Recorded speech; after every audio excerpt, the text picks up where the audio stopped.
Hello, and welcome again to the Bench Report. Concise summaries of debates and briefings from the benches of the UK Parliament. A new topic every episode. You're listening to Amy and Avon. Today we're looking at something pretty major for UK industry, the recent insolvency of Speciality Steel UK. Back on August 21st, the High Court issued a compulsory winding-up order against Liberty Speciality Steels, LSS. Which means it's now officially being liquidated. A compulsory order like that, well, it's the court forcing the company to close and sell assets. And the immediate worry, of course, was for the workers. Around 1,500 steelworkers, mainly in Rotherham, Sheffield, and Wednesbury, suddenly facing a very uncertain future. Absolutely. But what was striking was how fast the government reacted after that order. Within hours, they had rapid support teams actually on the ground in those areas. Really? On the ground that quickly? Yes, assuring people, look, no immediate job changes. They secured the sites and crucially processed the employee payroll almost straight away. So practical support first. Exactly. And they appointed the official receiver, that's an independent official who handles insolvencies, and provided funding to keep things stable for now. That's important context. It is. And it's also key to understand this is specifically about Specialty Steel UK. Other Liberty Steel businesses like Dalzell and Hartlepool, they're carrying on as normal, unaffected. Okay, so that swift post-insolvency action begs the question, doesn't it? If they could move so fast then, why didn't the government step in before LSS went into liquidation? Well, that's the million-dollar question, isn't it? And when you look into it, LSS had some, let's say, deep-seated problems, serious financial trouble going back to 2021. And I read they hadn't filed accounts for over 6 years. That's right. 6 years without filed accounts. Plus, and this is significant, there's an ongoing serious fraud office investigation into the company's director. SFO, what for? Suspected fraud, fraudulent trading, and money laundering. So you can see how that significantly changes the picture for any potential government intervention beforehand. It paints a picture of considerable risk. Precisely. And this is where the comparison with British Steel and Scunthorpe comes in. The government did intervene there, remember, using the Steel Industry Act 2025. Why the difference then? Fundamentally, it's about the assets. British Steel has blast furnaces. Huge, strategically vital, irreplaceable kit.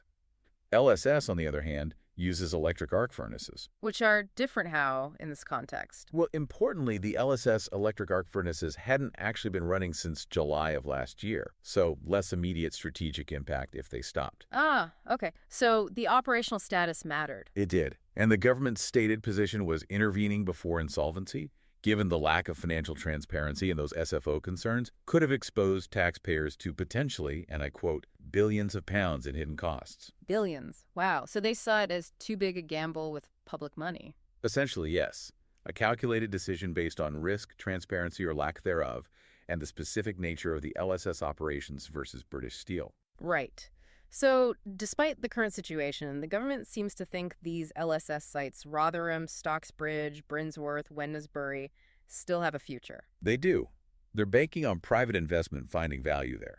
And they're pointing towards a forthcoming, quote, bold steel strategy for the whole UK sector. A new strategy. What's the aim? The goal is a competitive, decarbonized, and resilient domestic steel industry.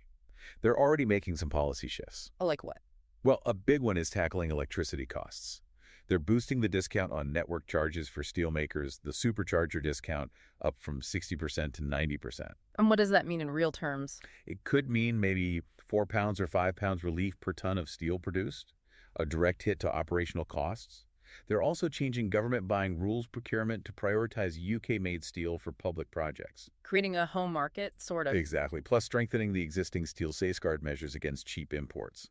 And you got that separate $500 million grant for Port Talbot's move to electric arc furnaces. That's a fair bit of action. But it's not without criticism, is it? I mean, the opposition raises points. No, it's definitely not without debate. You hear concerns that even with the discounts, overall energy costs might still be too high for UK steel to compete globally. And the focus on decarbonization.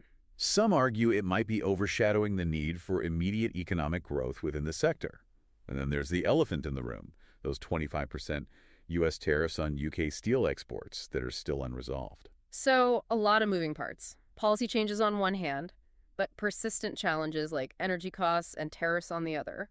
It's a complex balancing act. Can the push for greener steel coexist with ensuring the industry's short-term economic health and job security, especially with these external pressures? That's the ongoing question. As always, find us on social media at Bench Report UK.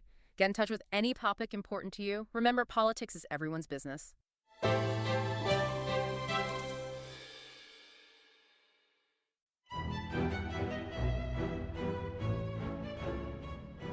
Hello there, this is Tom, the producer of The Bench Report.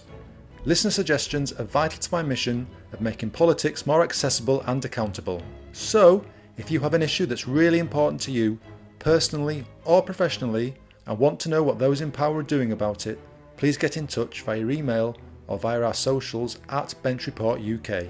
I'll grab another coffee and start scanning those parliamentary archives.